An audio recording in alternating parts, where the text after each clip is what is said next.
Ampon ka ni Miss Rosel? Alam mo, na-realize ko yun. Kasi nakita ko, ibang-iba yung trato niya sa akin at kay Tyrone.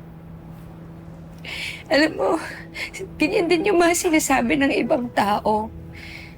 Okay naman yung nanay mo eh. Mabait naman yung nanay mo. May mga nakikita ako na hindi nila nakikita. May nararamdaman ako na hindi nila nararamdaman. Kung paano niya alagaan si Tyrone. Kung paano niya protektahan si Tyrone. Hindi ganun sa akin eh.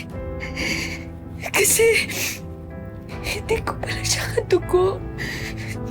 Hindi ko pala talaga siya nanay. Hindi ko talaga makontak yung kapatid mo. Gabing-gabi na eh. Saan na kaya nagpunta yun? Hindi kaya kasama na yung mga kaklase niya o kaya yung mga kaibigan niya? Imposible po yun, Nay.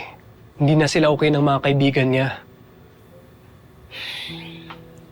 Alam mo anak, kahit nasutil yung kapatid mo, hindi naman umuwi yan ng gabing-gabi eh.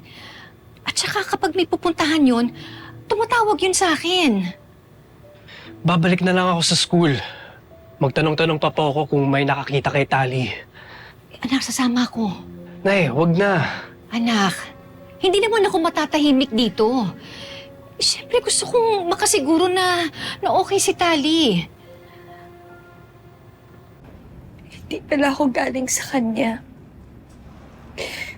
Kagaya mo rin ako, Bel. Iniwan tayo ng mga tunay nating magulang sa ibang tao. At hanggang ngayon, nanlilimos pa rin tayo ng pagmamahal sa mga taong nag-ampon sa atin. Kaya, naiintindihan kita, Bel.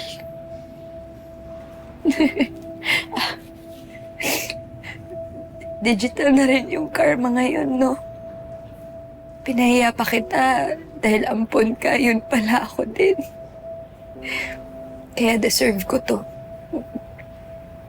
Walang taong deserve na maiwan o ipamigay sa ibang tao. Hindi natin deserve na maglimos ng pagmamahal sa mga taong umampon sa atin.